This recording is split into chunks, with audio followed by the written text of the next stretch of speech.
I was born here in Quebec in 1930 and delivered into this world in the old Jeffrey Hill Hospital.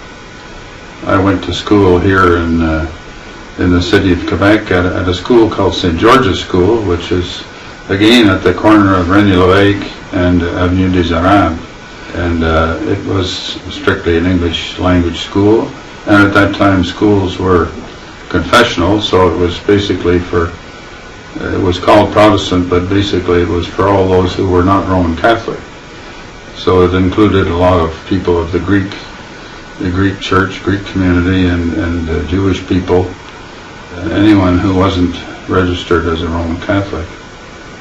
And I went to school there for, well, it was a good school. I mean, the property went right back to what we know today as Rue Fraser, or Fraser Street, and the back part of the property was a schoolyard.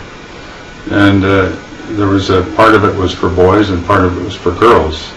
They were very careful to keep us apart in those days. And there was, in each part of the property, there was a large, what we called a summer house, which enabled you to get in out of the rain from the play yard, and also where you could park your bikes if you drove there on bicycle. And so we used to gather there before school opened in the morning.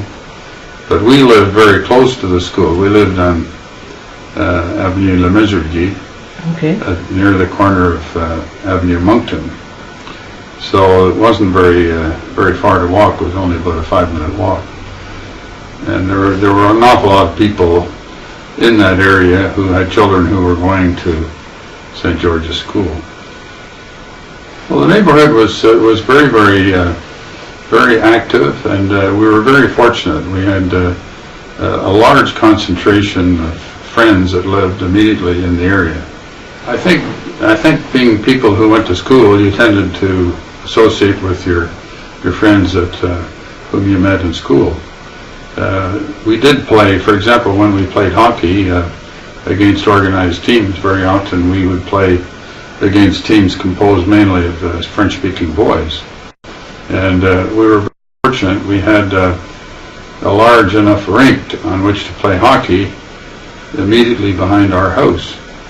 And collectively, the children and some of the younger parents would keep the rink clear during the winter. And we had, I remember when I was a youngster, we had a group of young English-speaking boys, school age, who lived in the area of Avenue Laurier. And we had our own group from Avenue Moncton and La Mercerie and Lermont, and we'd play football against each other on the Plains of Abraham. This was long before we were old enough to be playing on a school team. So certainly from de Salaberry or maybe Clairefontaine westward, there was a mixture of Irish, basically Irish descended people who were talking English, Roman Catholic, or English-speaking Protestant people were probably in the majority almost all the way to Belvedere.